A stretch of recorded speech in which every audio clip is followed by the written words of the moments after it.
Miss Marple and the Curtains That Moved at Midnight, Chapter 1.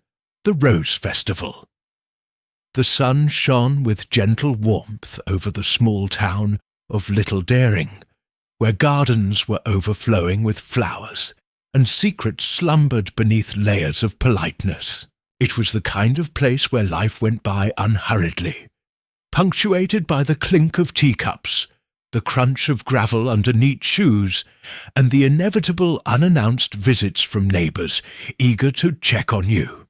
Mrs. Lavinia Blackwood, elegant widow with a reputation for being excessively reserved, organised its now traditional Rose Festival that Saturday, an occasion in which the town's inhabitants gathered in its extensive garden to celebrate the flowering of its famous collection of antique roses. The air was scented with the scent of petals and saturated with social murmurs, some friendly, others not so much. "Have you seen Lavinia's niece?" Mrs. Carter whispered, lowering her voice, although no one bothered to hide their curiosity. "He'd no, arrived from London last night. They say he works in theatre. Theatre, imagine. Oh dear. No wonder he has that way of walking, as if he were always acting." Mrs. Topham responded, putting a spoonful of frozen lemon to her lips, without taking her eyes off the young woman in the scarlet dress, who moved gracefully among the guests. The niece in question, Delilah Blackwood, was barely 26 years old, but her mere presence seemed to break the stillness of the town. He watched everyone with a mixture of amusement and calculation, as if he were rehearsing for a role he had not yet been given. Miss Marple, sitting under the shade of a flowered parasol, knitted with slow, steady movements. He didn't say much, but his blue eyes, which seemed even lighter against his silver hair, moved from one face to another, from a careless phrase to a nervous gesture. He watched as always, not with judgment, but with a patience forged by years of listening to human nature speak, even when mouths were silent. "Funny," Miss Marple murmured, more to herself than to anyone else, "how some people pretend to be at ease where they aren't, and how others are too comfortable where they shouldn't be."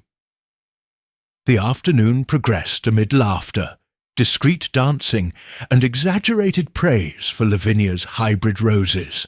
But as the sun set and the gold turned to blue, a subtle unease took hold of the garden. It was like a cold gust through the temperate air. "Have you noticed it?" asked Mrs. Templeton, approaching Miss Marple. "The living-room curtains have moved." Miss Marple squinted at the first-floor window. The lace fabric, which had been motionless all afternoon, stirred once more, just for a second. There was no breeze.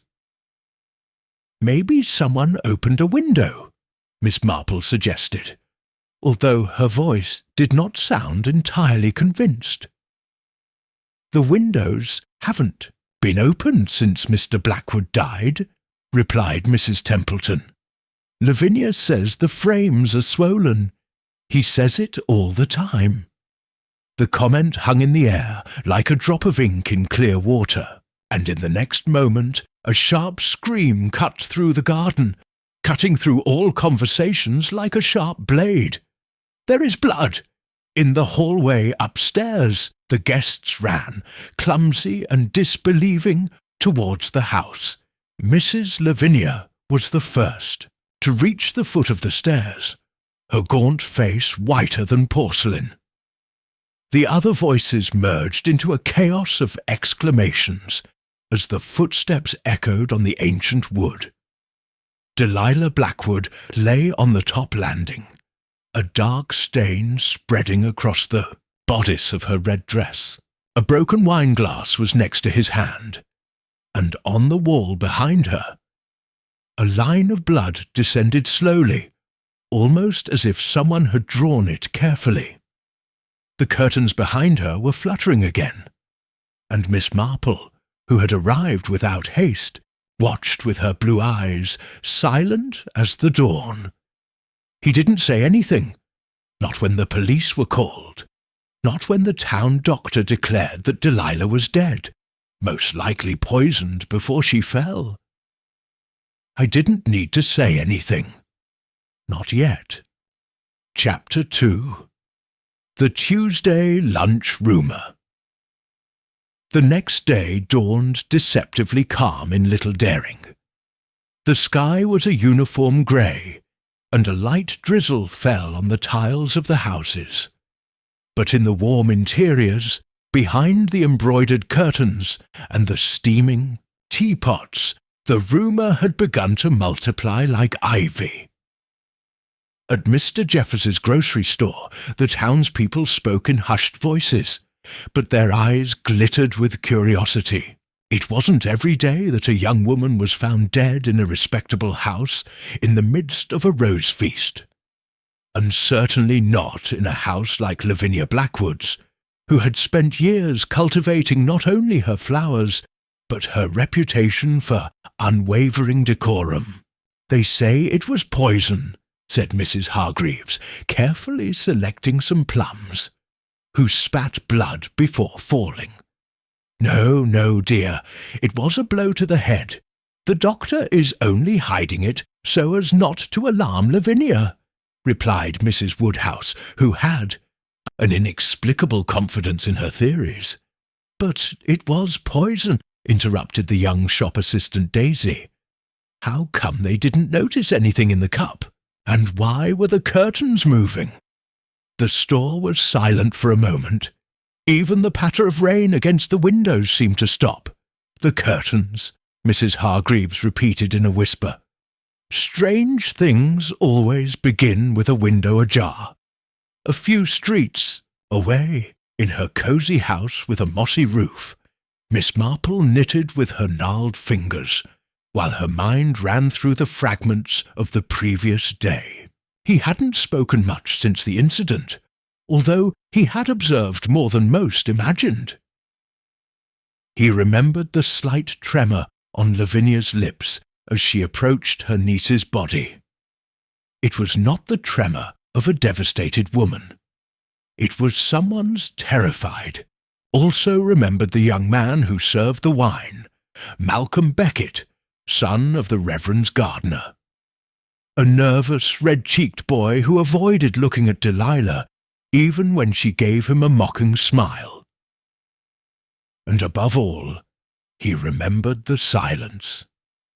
The uncomfortable artificial silence that fell over everyone as soon as the body was found, as if part of the town already knew something and was afraid the rest would find out. At mid-morning, Miss Marple went out for her usual walk, with her wide-brimmed hat and her silver-tipped cane. He did not go directly to the Blackwood house, nor to the police station. He went to the rectory. There, like every Tuesday, a small group of women met for what they called Tuesday lunches, a discreet, unpretentious but effective tradition to update everyone on the town's movements. "Jane, dear," said Mrs. Templeton, seeing her arrive. "We were about to serve the stew." Miss Marple sat with a kind smile, accepting the offered cup of tea. For the first few minutes, the conversation revolved around trivial topics. Mrs. Benton's azaleas, the problems of the local post office, a cat falling into the church steeple, and then, inevitably, the topic changed. "Did you know that Delilah used to come here as a child to spend her summers?" said Mrs. Winthrop in a lower voice. Lavinia didn't talk much about her, but we all knew that something had happened with her parents. "An accident, I think," said another. "They died in a fire, right?" "So they say," replied Miss Marple softly. But sometimes what is said is a neater way to forget the uncomfortable. The conversation faltered Miss Marple had planted her seed, and she knew it would germinate on its own. I didn't need to push. By the way, Mrs. Templeton added, seizing the moment, did anyone else see Mrs. Blackwood enter the library shortly before the body was found? No, Mrs. Winthrop replied, but I heard you had an argument with Delilah just before the party. Something about a letter. Have they read it? Miss Marple cocked her head. The cards are not always where we think they are, he murmured, almost to Dior himself. But they always leave traces, even in the memories of those who would like to forget them. The rain had stopped by then, but unease remained in the air. Miss Marple took her leave politely, left with a serene step, and did not look back. That night, while the town fell into another silence full of suspicion, at the Blackwood house someone was stealthily descending the stairs, without turning on the lights. A thin hooded figure crossed the darkened room, and closed the curtains on the first floor again, the same ones that had moved at midnight. Chapter 3. The Door Nobody Used. The local police, led by Inspector Craddock, had made their official entry the day after the crime, with notebooks in hand and a serious countenance. Little Daring, however, was not in the habit of being the scene of formal investigations, and many villagers were more interested in observing than collaborating. Some even cleaned their porches more frequently than necessary, hoping to hear something when the officers passed by. Inspector Craddock, an efficient man but little given to the social niceties of the town, had questioned Lavinia Blackwood first. The interview was brief. Mrs. Blackwood, with the composure of a lady who clings to her manners as a shield, claimed that she had no idea why her niece would have been murdered. He stated that Delilah had been perfectly normal during her stay, although somewhat scattered, as if her mind were somewhere else. "Had you argued with her?" Craddock asked, taking notes without looking up. "Discuss." "No," Lavinia said with a tight smile. "Although, of course, we had differences. Delilah had modern opinions, and I am a woman of a certain age." He didn't say anything about the letter, nor about his visit to the library. Miss Marple, for her part, was not among the official sources, but his presence did not go unnoticed.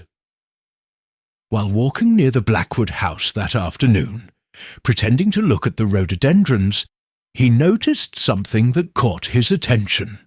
The side entrance to the house, an old wooden door that led to the side of the backyard, had the lock covered in a thin layer of rust, except for a thin metal scratch right in the centre. It wasn't much. In fact, it would go unnoticed by almost anyone else, but Miss Marple had lived long enough to know that nothing that seems forgotten. It really stays that way for so long. That door, according to town rumours, had not been used since the war. But someone had touched her recently, and with a key. Meanwhile, the preliminary autopsy confirmed what some suspected. Delilah had died of poisoning. Not by an immediate action poison, but an insidious one. Digitoxin, extracted from foxglove, a plant that commonly grew in English gardens. According to the doctor, it was administered in wine. Someone knew what they were doing. In the town cafe, that information was the central theme. "Digitoxin," said Mrs. Hargreaves. "Isn't that what was used as heart medicine?" "In small doses," said the pharmacist who was nearby. "But poorly managed, it can be lethal, although not everyone would know how to use it." "And who could have access to that?" asked Daisy, the saleswoman, a doctor, an apothecary, or a gardener, Miss Marple added softly, her voice barely raised. Everyone turned to look at her. A gardener, Mrs. Woodhouse repeated. Well, yes, continued Miss Marple, as if she were talking about the weather. Foxglove grows in many gardens, but there's a difference between growing flowers and knowing exactly which parts to use and how to do it without leaving traces. Malcolm Beckett's name floated in the air, although no one said it. The young man had worked during the summer in several gardens in the town, including the Blackwoods. His father, a serious and silent man, was respected, but not particularly sociable. That afternoon Miss Marple made her way discreetly towards the rectory. There he found the Reverend in his study, reading a book of sermons. Jane, what a pleasant surprise, Reverend Lane said, smiling. Can I offer you tea? Thank you, but it will only be a short visit, Miss Marple replied. I wanted to ask you, when was the last time anyone used the side entrance to the Blackwood house? The Reverend raised an eyebrow. The door to the north wing? Where was the old pantry? Exactly that one. My God, I don't know. Maybe since before Lavinia moved there after the war. I think the north wing was closed for years. It had leaks and a problem with the chimney. Why do you ask? Miss Marple shook her head with a small smile. Just curious. I thought I saw someone had tried to use it recently. The Reverend nodded slowly. Well, there are things that sleep in those big houses. Secrets locked away out of habit rather than necessity.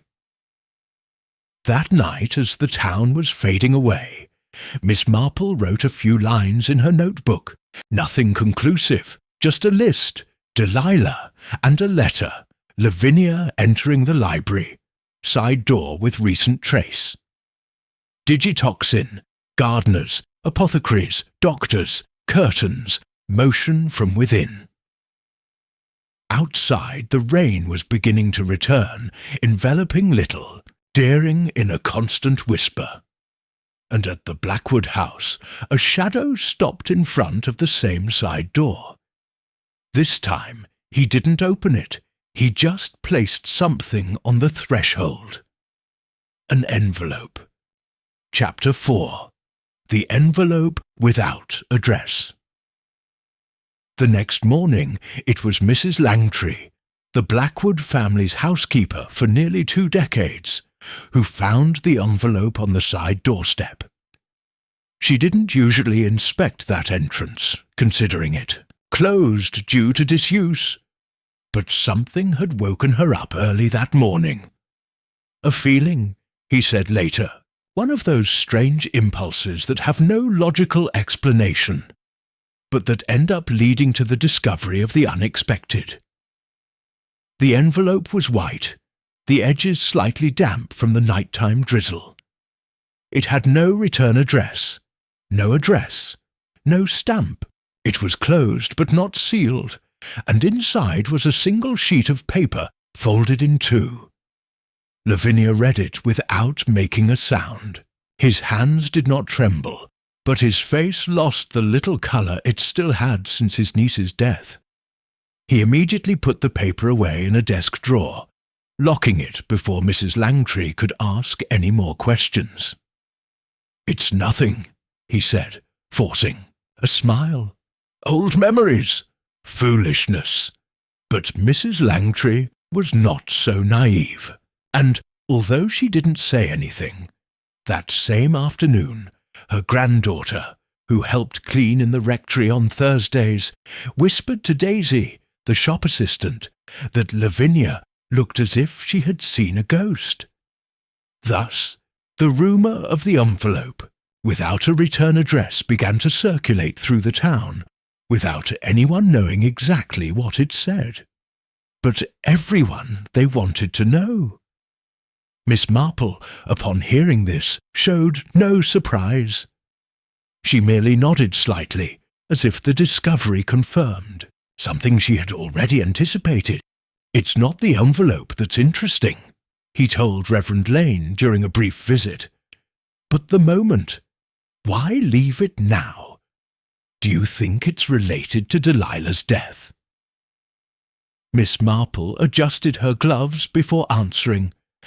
"I think it is no coincidence that someone who died of poisoning left so many loose threads, and that now those threads are being picked up one by one." Meanwhile, Inspector Craddock had returned to question Malcolm Beckett, this time more firmly. The young man flatly denied any knowledge of the poison, the cup, or the alleged argument between Lavinia and Delilah. "I just poured what I was told to pour," he insisted, looking down. "I didn't touch the wine. Delilah, she didn't even speak to me, actually. Not even during the party." Malcolm shrugged. She was mocking. He said things I didn't understand, like he knew something about me that I didn't know." Craddock frowned. "And what did you think? You knew?" "Don't know, but he looked at me, as if everything was a game." Miss Marple listened to this detail with special attention when Craddock mentioned it to her informally at the vicarage. "A game, you said?" he repeated.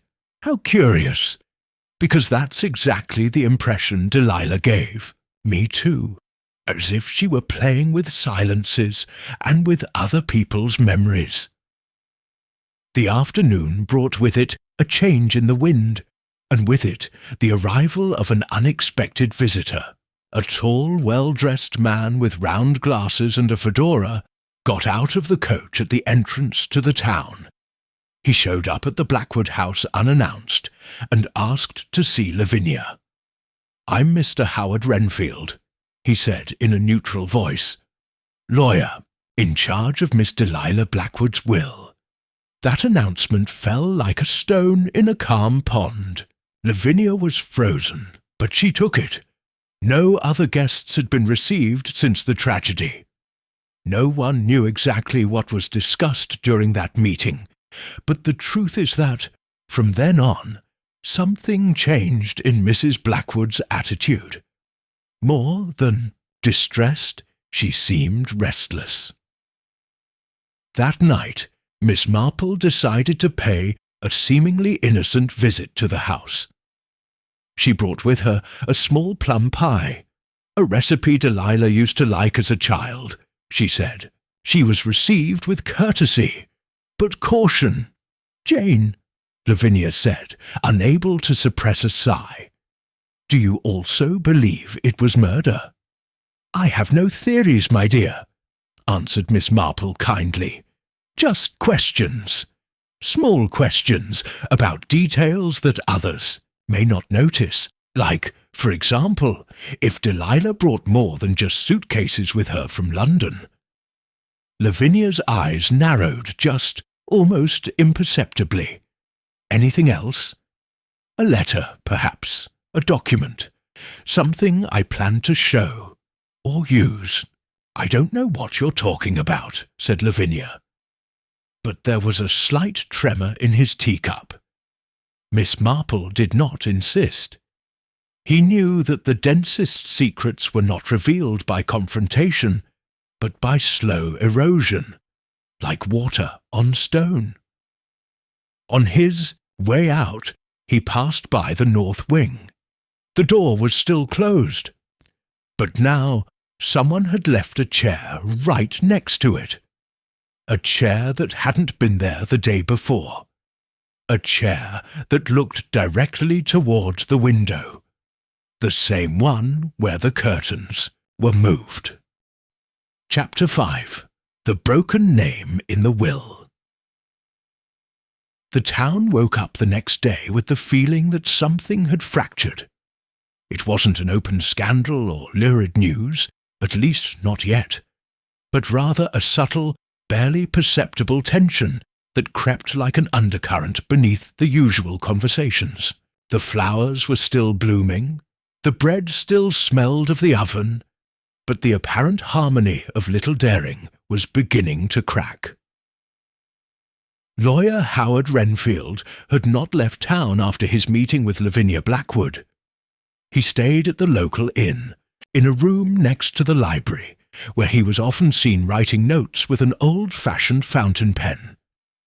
He was reserved and discreet, but he couldn't help but bump into Miss Marple at breakfast. "Miss Marple," he said, bowing his head slightly, "you are, how to say it, famous in certain circles for her wit." "Oh, don't exaggerate, Mr. Renfield," she said with a polite smile. "I'm just an old woman who has had the misfortune of seeing a lot of unpleasant things, and enough memory to remember them all." The lawyer made an ambiguous grimace. "Let's say that her reputation precedes her, and perhaps, because of that, I wouldn't feel entirely uncomfortable mentioning an unusual detail." Miss Marple tilted her head slightly. "About Delilah?" "About his will, to be precise." There was a pause, in which only the clinking of the sugar spoon in the teacup could be heard. "Miss Blackwood," Renfield continued, "changed her will 2 weeks before her death. He wrote it in London, in his own handwriting, and asked me to officially register it. The main change was his heir. And who was there before? Lavinia Blackwood, her aunt. Completely and without conditions. And now," Renfield narrowed his eyes, "that's the curious thing. The name appears broken, started but not finished. Ma," he said, pronouncing it slowly, and then nothing, as if she had been interrupted or doubted. "But the rest of the document is clear, valid, legally binding, although incomplete." "And what do you lawyers interpret from a broken name? Legally, it invalidates the change, but morally, it can suggest intention." Miss Marple did not respond immediately. His thoughts travelled to the conversation he had with Lavinia the previous afternoon, to the trembling in his cup, to the envelope without a return address. "Did you know Delilah personally?" "Only in the professional field. But I got the impression that he didn't fully trust his family environment. And did you mention why you wanted to change your inheritance?"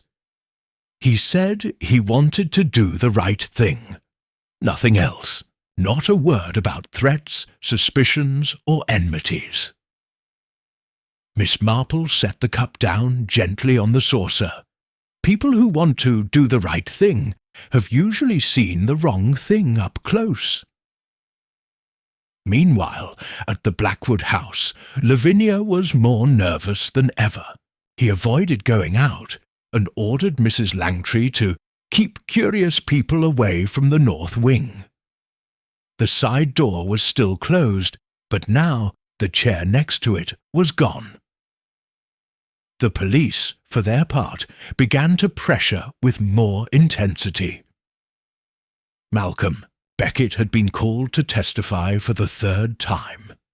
The pressure made him sweat, and his responses became increasingly clumsy. However, there was no conclusive evidence against him. No traces, no witnesses, only silences and averted glances. In the middle of the afternoon, Miss Marple went to visit the young gardener. He found him in the shed, carefully cleaning a shovel. "Malcolm," she said softly, "I come to speak to you as someone who has seen many tragedies and some injustices." The young man looked at her suspiciously. His face was haggard, his beard incipient. He no longer seemed the same as he did days ago. "I didn't kill her," he said immediately, without her having asked. "I didn't say you did," replied Miss Marple. "But sometimes fear makes people look guilty, and the silence even more." "She knew something," Malcolm murmured. "Something about my mother." He looked at her as if she knew an old secret, one no one else remembered. Miss Marple nodded slowly. Ancient secrets are usually the most dangerous, because people build entire lives on them, and when someone threatens to expose them, well, some would rather kill than lose their facade. The young man swallowed. She said she would leave something written, that the people should know the truth. I didn't understand what he meant, but now I fear that someone did. That night at the rectory, Miss Marple opened her notebook once more and jotted down 2 words under her list of clues, and Madeline, Margaret, Malcolm, Marple, and then an underlined line, a will that was never completed, because someone made sure it didn't. Chapter 6. The Notebook Forgotten in the Attic. The attic of the Blackwood house was a place no one had gone up to in years. Mrs. Langtry, with her usual practicality, always said that the things stored upstairs belonged to another life, and that stirring up the dust only brought sneezes. But that afternoon, for the first time in a long time, the light of a flashlight trembled among the dusty beams and forgotten boxes. It was Alice, Mrs. Langtry's young niece, who came up. Lavinia had sent her to fetch some antique curtains. A sudden, unexplained request. And though the girl didn't say it out loud, she suspected her landlady just wanted her away from the main wing for a while. Alice rummaged through the wooden boxes, the old fabrics wrapped in tissue paper, the hats with feathers defeated by age, and then, opening a small, cracked leather suitcase, he found it. A green-covered notebook with no name tied with a ribbon. He leafed through it out of curiosity, and, as he read the first line written in purple ink, "The things that cannot be said out loud," he felt a chill run down his spine. The notebook had no signature, but it was clear that it belonged to a young woman. The first pages were fragments of thoughts, scattered reflections on life in the town, on secrets observed from windows, and silences heard behind doors. But as it progressed, the writing became firmer, more precise. He named people. It suggested connections. He mentioned things that Alice didn't understand. The envelope from 1947, the sound behind the piano, the letter that Lavinia burned. The last page was incomplete.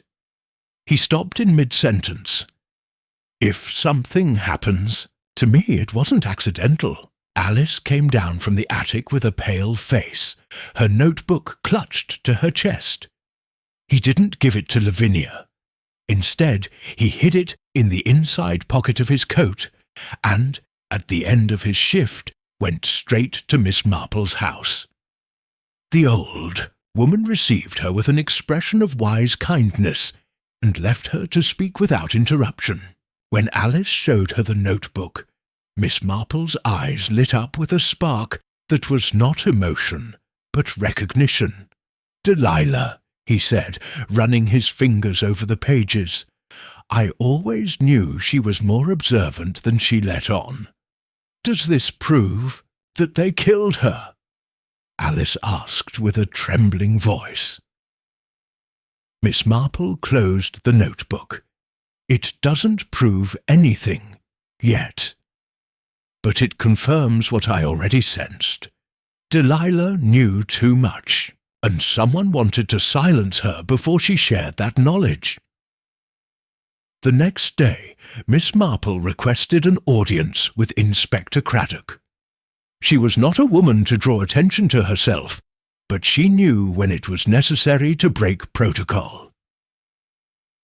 "Inspector," he began, sitting in the chair in front of his desk, "I'm afraid we are looking for the culprit with our eyes fixed on the present, when perhaps we should be looking to the past." Craddock looked at her sceptically. "The past? Yeah, there is ancient history buried in this house. A story that involves more than the death of a young actress. Something that has to do with that side door, with an unfinished will, and now with a notebook hidden for years." "What story?" Miss Marple took out a sheet of paper she had copied from Delilah's notebook. He handed it over delicately. "Does the expression, the 1947 envelope, sound familiar to you?" Craddock frowned. He was a practical man, but not foolish. He took note of the date. He promised to investigate the files, although he made clear that could take time. That night, Miss Marple returned home with more questions than answers. He opened his own research notebook and, under the lists of clues, wrote a new heading, "The Year Everyone Forgot, 1947, and below a list began. Delilah was born in 1949. What happened 2 years before? What letter did Lavinia burn? Why does the side door lead to a boarded-up room?" He closed the notebook and turned off the lamp. Outside, the wind blew strongly, making the branches of the apple tree vibrate against the glass. At the Blackwood house, Lavinia was not sleeping. He walked from one side of the library to the other, his face drawn, his hands clasped tightly. On the mantelpiece, next to an antique picture frame, a leaf torn from a book burned, and in the still warm ash, a blackened but visible word could be read, "Madeline." Chapter 7. The Woman Who Never Appeared in Photos. In the days following the discovery of the notebook, the town of Little Dering seemed to fall into a kind of expectant compass. The usual rhythm of life continued. The baker continued baking at 6. The children went to school, and the dogs barked behind the fences with the same regularity as always. But something invisible had moved in the air, as if everyone knew that the heart of the town was beating with a secret about to break the surface. Miss Marple couldn't stop thinking of a word, Madeline. There were no clear records of anyone with that name directly related to the Blackwood family, nor was it found in recent parish records, but it was in an old box of photos, forgotten in the rectory and recovered during a clean-out, that Miss Marple found her next clue. Reverend Lane, always willing to help with his memory and his sentimental objects, had brought the box with the intention of organizing it. When Miss Marple asked to take a look, it was almost as if she already knew she would find something there. They were black and white photographs, hand-dated with blue ink on the back, sunny summers in front of the river, picnics in the garden, and family portraits where posed smiles could not always hide real tensions. In one of them, dated 1946, a young married couple was seen. A handsome man in an army uniform, and a woman with a blurry face, as if time had deliberately blurred her features. But the strange thing was that in all the photos where she appeared, her face was partially or completely obscured, by shadows, by blur, by the reflection of the sun, always, without exception. That was Madeline, the Reverend said with some doubt in his voice. Madeline Rivers, if I remember correctly, Lavinia's distant relative. He was here for a while after the war, but didn't stay long." "And why didn't he stay?" asked Miss Marple, leafing through carefully. "There was a scandal, although no one called it that. He left suddenly, some said for health, others for something that was never said. And he died. Nobody knows for sure. He just disappeared." The word left an echo in the room. Disappeared. As if an entire life had evaporated under the rug of respectability. Miss Marple was silent for a long moment. He then asked to keep some of the photos, promising to return them intact. That same afternoon, he visited Howard Renfield, the lawyer, who was still in town reviewing documents. He, intrigued by the mention of Madeline, offered to search the family archives for any reference.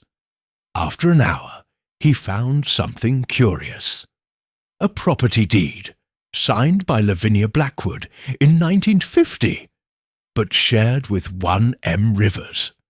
No mention of relationship, no subsequent follow-up. "This has no continuity," said Renfield, showing him the paper. "It's like that person never existed after signing this." Miss Marple allowed herself a small exhale. It wasn't exactly a surprise. What would happen, he asked, if the true heir to House Blackwood was not Lavinia, but someone else? Someone who disappeared under unclear circumstances? Renfield frowned. "Are you suggesting that Lavinia took something that didn't belong to her?"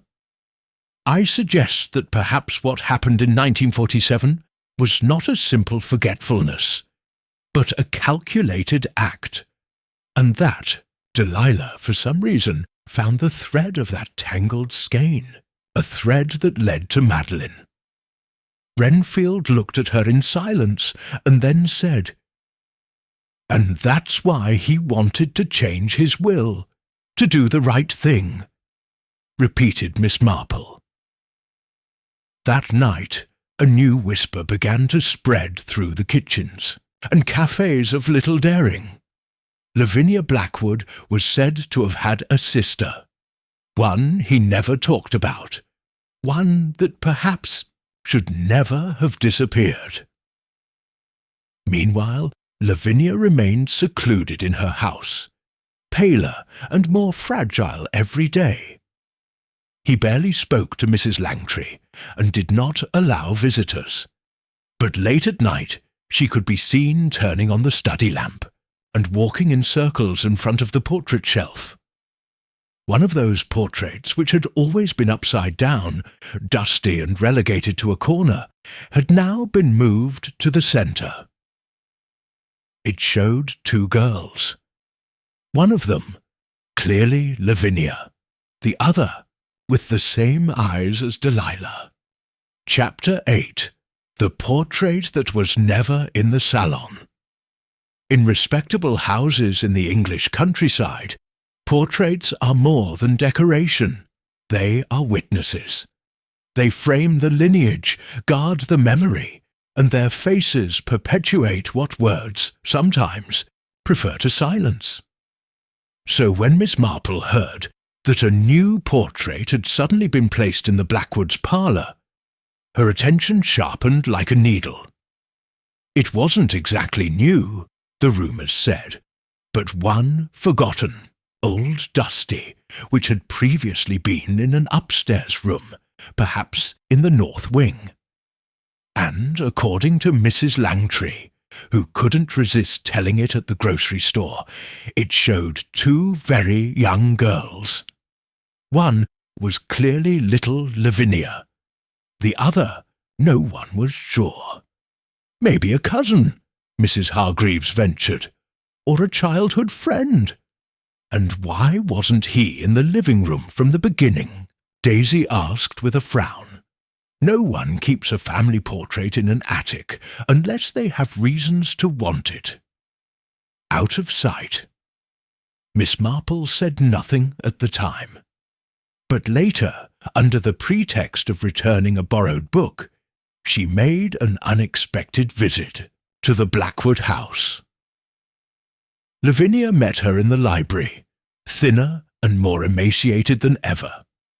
Her grey dress seemed to hang from her body like a shadow, and her hands trembled slightly as she poured the tea.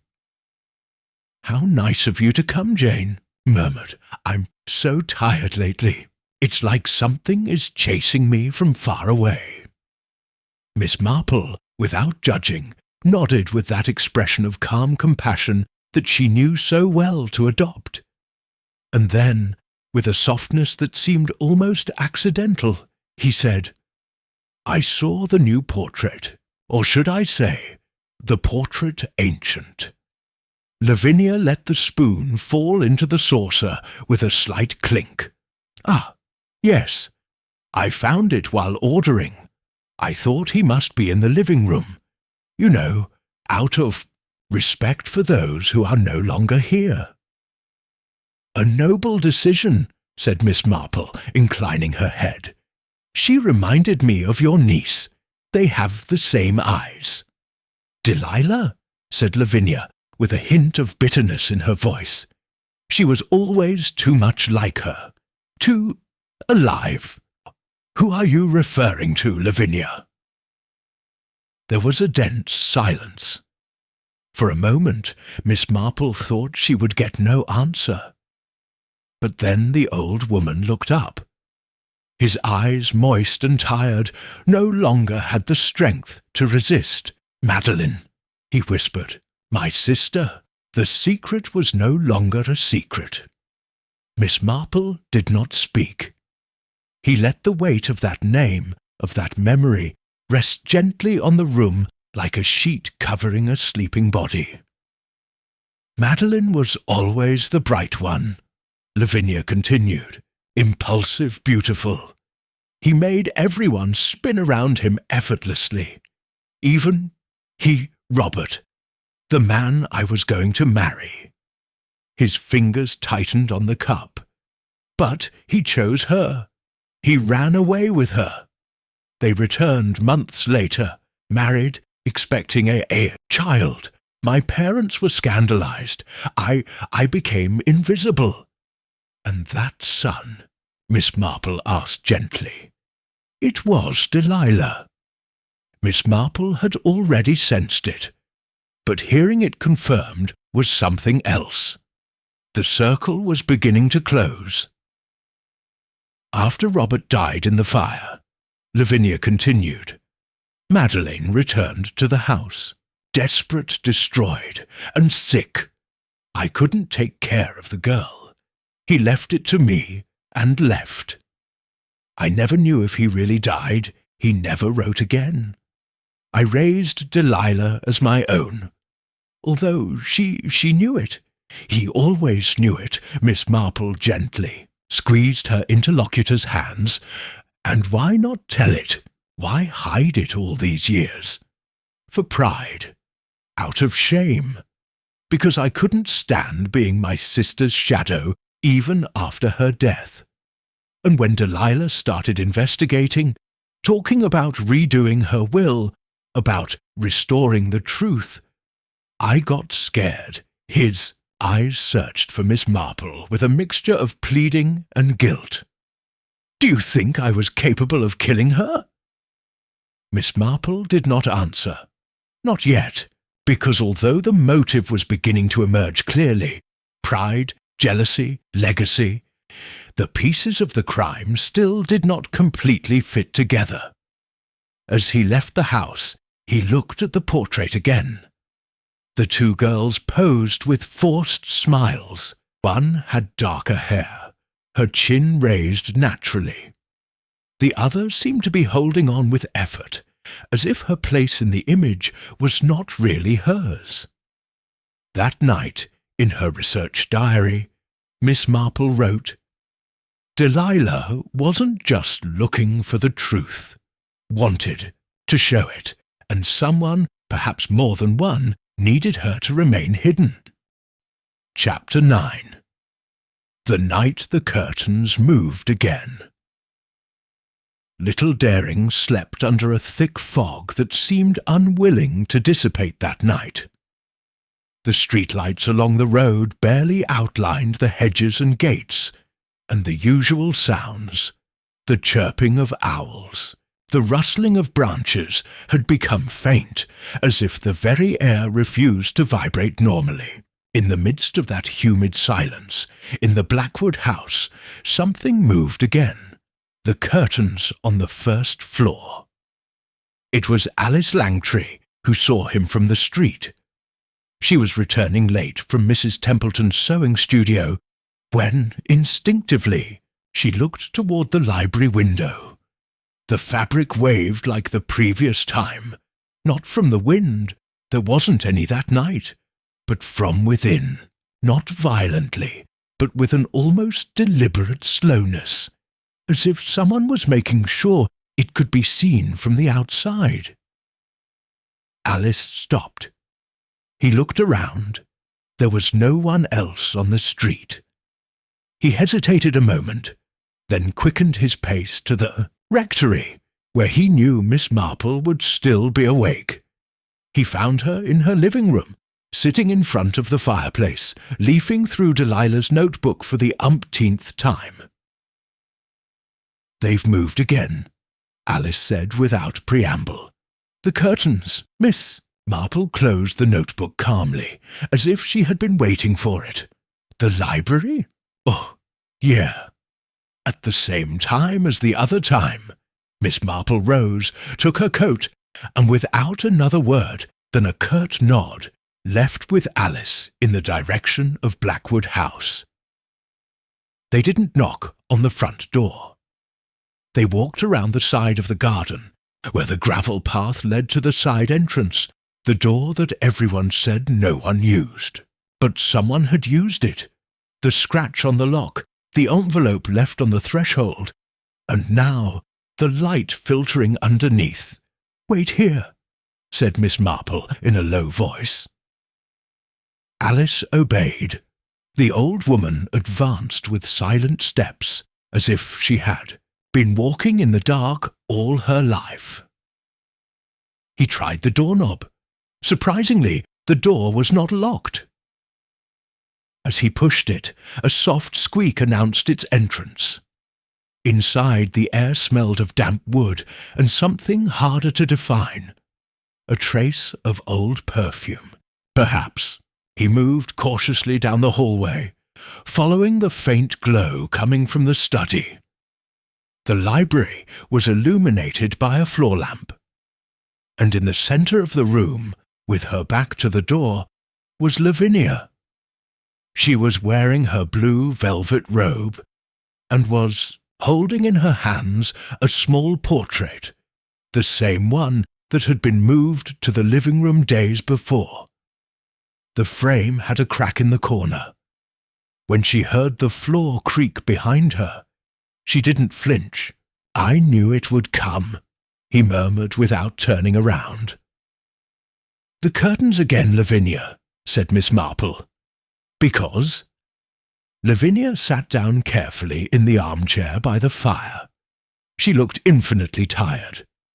"Someone is coming for me. I don't know if it's my sister or my conscience. Maybe both." Miss Marple approached slowly. "Did you move the curtains that night? The night Delilah was killed?" Lavinia did not respond immediately. Then he shook his head. "No, that night, it wasn't me. But this one does. Tonight I needed to know if anyone was watching, if there was still someone willing to see what is not said." Miss Marple sat opposite her. Lavinia, who knew the truth about Madeline before Delilah found her. "Only 3 people," he answered in a low voice. "I, Mrs. Langtry, and someone else. Malcolm Beckett?" Lavinia nodded slightly. "He was just a child. His mother worked here during the days of the scandal. He heard things. He saw Madeline in the hallways. And then, years later, He recognized something in Delilah. The way of looking, the voice. I saw how he looked at her, not with desire but with fear, as if she were the echo of something he wanted to forget. Miss Marple closed her eyes for a moment, understanding. "Do you think Malcolm?"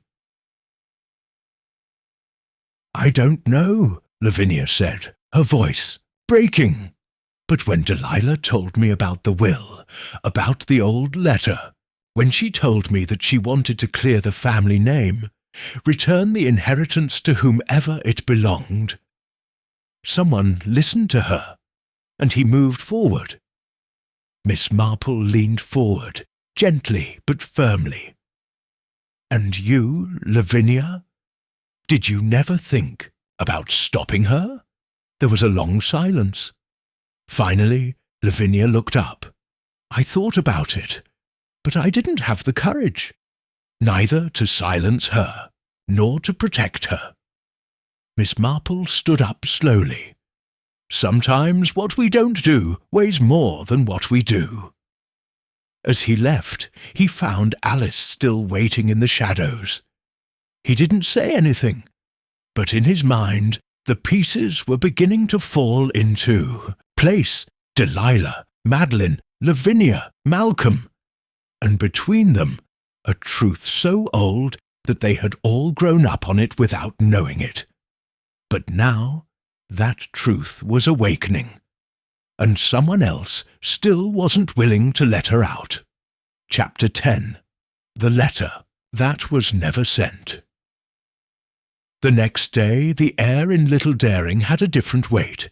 The fog had begun to dissipate, but not the veil that covered the mystery of Delilah Blackwood's death.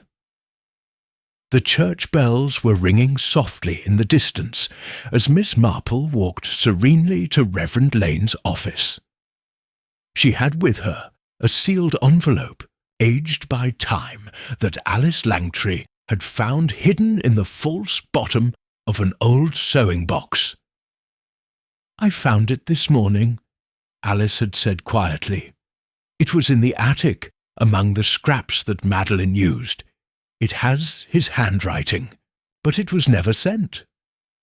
Miss Marple did not open it immediately.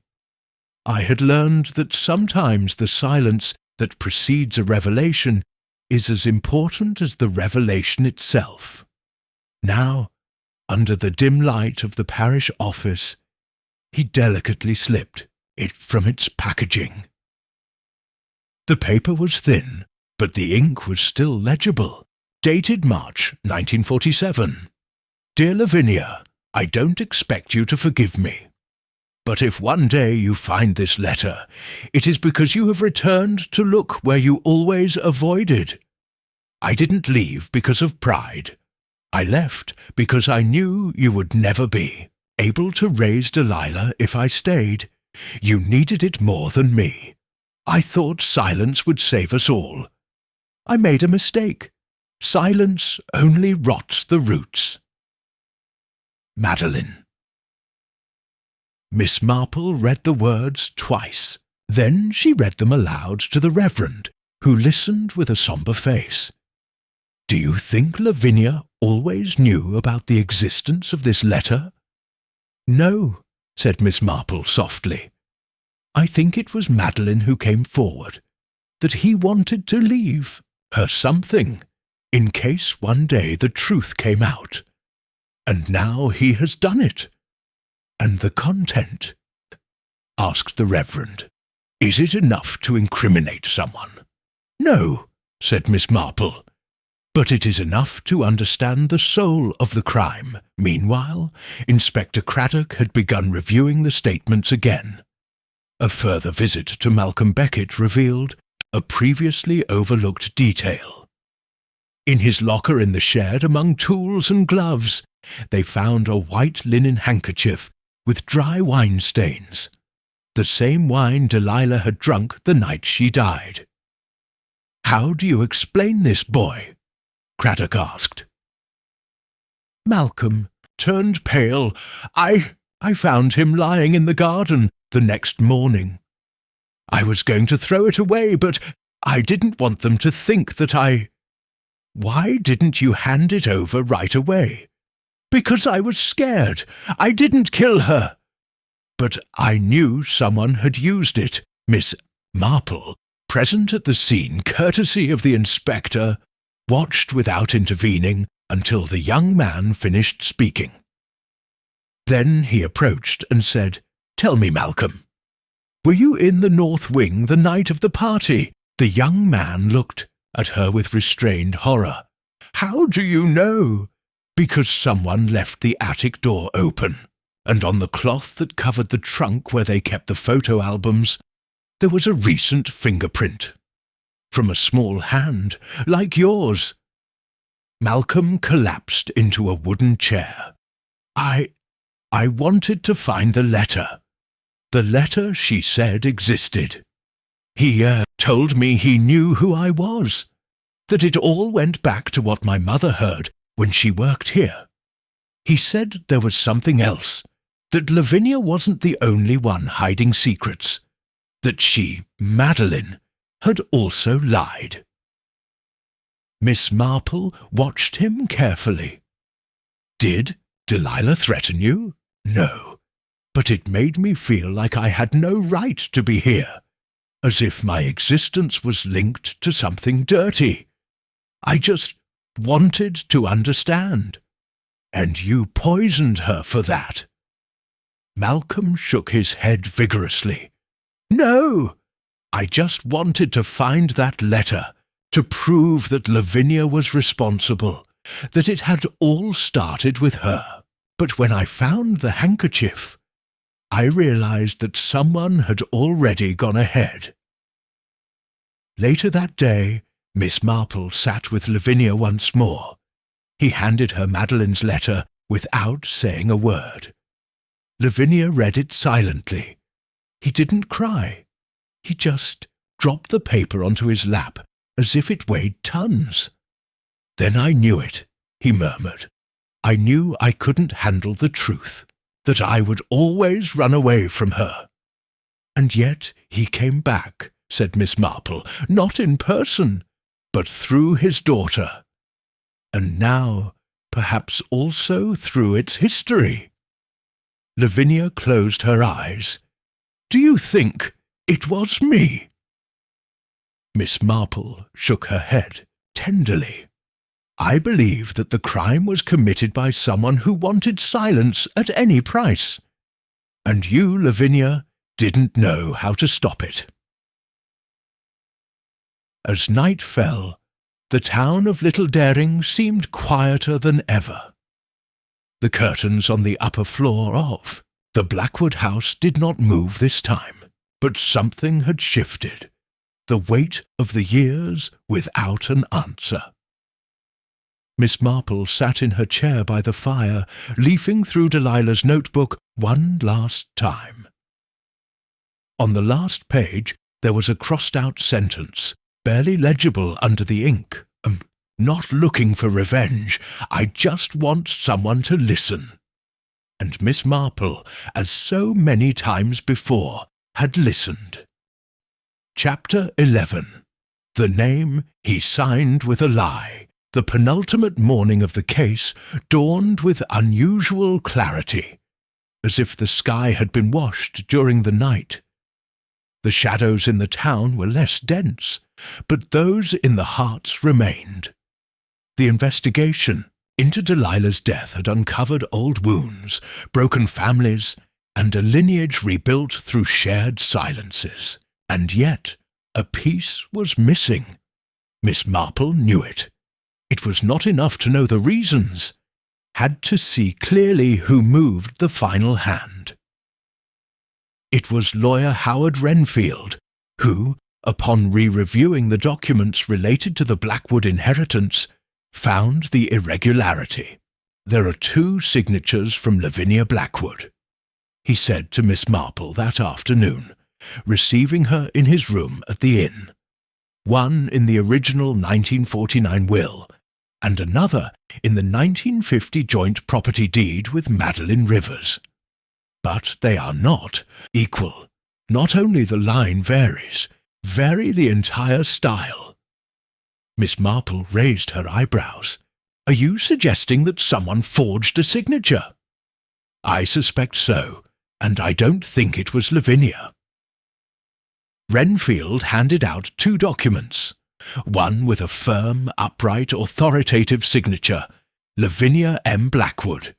The other, trembling, more calligraphic, less sure, L. M. Blackwood.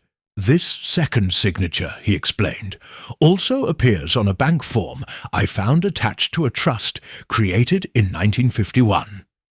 Curiously, that trust was cancelled the following year, but not by Lavinia. It was cancelled by someone else, using her name." Monsieur Marple nodded slowly. It was no longer a simple story of family shame or mistakes buried in the past. Someone had used Lavinia's name to divert a truth, and someone else had started to dig it up. And who else had access to those documents at that time? Asked Miss Marple. Any member of the household staff at the time, anyone with access to the family office, and enough confidence to navigate through paperwork. Miss Marple immediately thought of Mrs. Langtry. That afternoon he returned to the Blackwood house. Lavinia was asleep, Alice said, exhausted by the revelations of the last few days, but Mrs. Langtry was in the kitchen, making valerian tea. "Good afternoon, Mrs. Langtry," Miss Marple greeted in her most cordial tone. "I have come to ask you something very simple." "Yes, Miss Marple. Do you remember witnessing the signing of the Lavinia Trust in 1951? The old servant girl did not respond immediately. He placed the teapot too carefully on the marble, as if releasing it would cause everything to fall apart.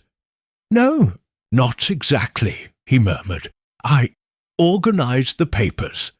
Sometimes he signed receipts, minor things. Lavinia trusted me. Did Madeline trust you too?" The spoon fell to the floor with a clang. "What do you know about Madeline?"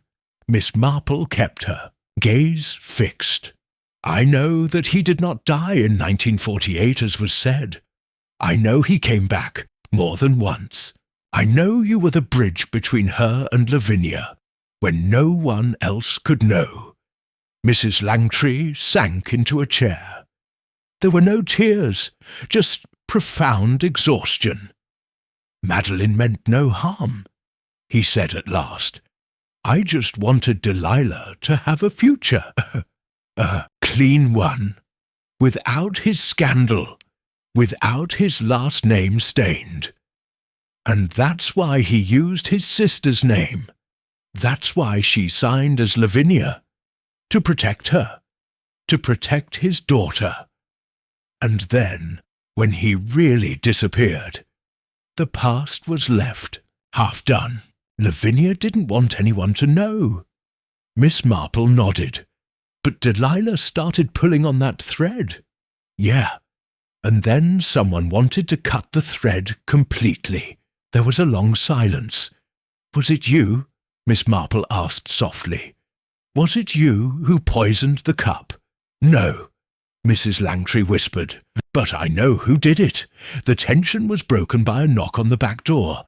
Alice burst in, face pale. "Miss Marple! Inspector Craddock has just arrested Malcolm Beckett." Miss Marple stood up immediately, but Mrs. Langtry stopped her. "It wasn't him, was she? Who?" "Daisy," he said, his voice deep. "The girl from the store. She is Madeline's daughter." Miss Marple stood motionless. The air suddenly became thick. "She found the letters too," Mrs. Langtry continued. "He wanted to avenge his mother. He believed that Delilah had usurped his place, that Lavinia had stolen his life. He couldn't let Delilah inherit everything again." Miss Marple did not say another word. He turned and left with an urgent step. The last act of the crime had not been to hide the truth, but out of jealousy for having arrived late to it. The inheritance was not only about property, it was an inheritance of identity. And now, a life had been taken to protect a lie that was never completely true. Chapter 12. The Truth That Never Had. Heirs. The arrest of Malcolm Beckett had been hasty, almost instinctive. The handkerchief with traces of wine, his presence on the night of the crime, his evasions, everything seemed to incriminate him. Inspector Craddock, although methodical, was beginning to give in to the pressure to close the case.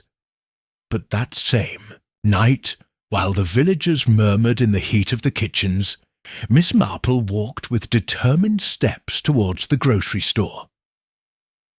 Daisy was there, alone, closing the cash register with an impatient expression. When he saw the old woman enter, he tried to smile. "Miss Marple, do you need anything at this hour?" "Just answers, my dear," he said gently. "And I think you have them." Daisy clenched her jaw. What does it mean? Miss Marple did not bother with detours. She took out of her purse a copy of a letter, found among Madeline River's forgotten effects. It was not a confession, but a testimony addressed to an unrecognized daughter.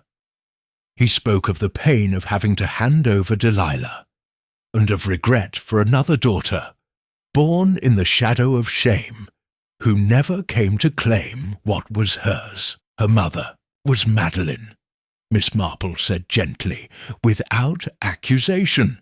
"You discovered that not long ago. You probably found this letter among some old belongings, and instead of going to Lavinia or Delilah, you decided to take the law into your own hands." Daisy didn't speak, but his silence was more eloquent than any confession. Miss Marple continued, with that implacable serenity that was her trademark. "Delilah didn't steal her place. She also didn't ask to be born under a false name. Your mother tried to protect you both, and you, blinded by what No received, he decided that no one else should inherit what believed his." Daisy took a step back. "She had everything," he whispered. "The name, the house, the history." "And you had the secret," said Miss Marple. "Access to bottles at the party. Sufficient knowledge. Maybe you read about digitoxin in the medical journal that someone forgot. Maybe he thought the death would look like an accident." "I wasn't going to kill her," Daisy said, her voice cracking now. "Just scare her. Just make him see what he owed me." "But poison does not negotiate, my dear," answered Miss Marple with infinite sadness, "and pride rarely forgives in time." Inspector Craddock arrived minutes later, alerted by Mrs. Langtry. Daisy was arrested without resistance. No screams, no denials, just a resigned gesture, as if he had already imagined that ending many times before. Days later, Little Daring began to resume its usual rhythm. The bells were ringing again, the buns were returning to the shop windows, and the children were playing in the garden as if the world had not shaken. But in the Blackwood house, silence still reigned. Lavinia, more bent than ever, decided to leave the town. He would leave the house to the management of Lawyer Renfield, while he retired to a residence in Bath, where no one knew his surname or his history, as he said with a broken voice. Miss Marple went to say goodbye. "Sometimes," Lavinia said, as she packed some letters, "the greatest sins are not committed. They are allowed, perhaps," said Miss Marple, But confessing is not an act of punishment. It is an act of liberation. Madeline tried to do the right thing. Delilah too. You still have time. Lavinia smiled painfully. For what, Jane? There's no one left to tell it to. You remain. Malcolm Beckett was exonerated after Daisy's full testimony. But his reputation, as happens in small towns, was marked. He accepted a job offer in the north, far from the foxgloves, the broken cups, and the rumours that followed him through the streets. Alice Langtry, on the other hand, became a kind of understated heroine. No one said it out loud, but they knew that their intuition and courage helped reveal the truth. Miss Marple gave him a pen with her initial engraved on it, and a piece of advice. Don't worry so much about what people hide, Alice. Sometimes the most important thing is what they decide to show. At home, surrounded by fresh flowers and her unfinished knitting, Miss Marple wrote the last entry in her notebook. Delilah Blackwood. She was not just the victim of a crime, but of an inheritance of secrets that she never asked for. Daisy Rivers, product of a silence that turned into resentment, and Madeline, the shadow he tried to protect, but ended up enveloping everyone. The Blackwood house was empty, but the curtains no longer moved. There was no one inside who needed to hide or shout without being heard. The truth had finally settled within those walls, and Miss Marple, with her hot tea, again watched the world from her window, not like someone who watches, but as someone who simply comprehends.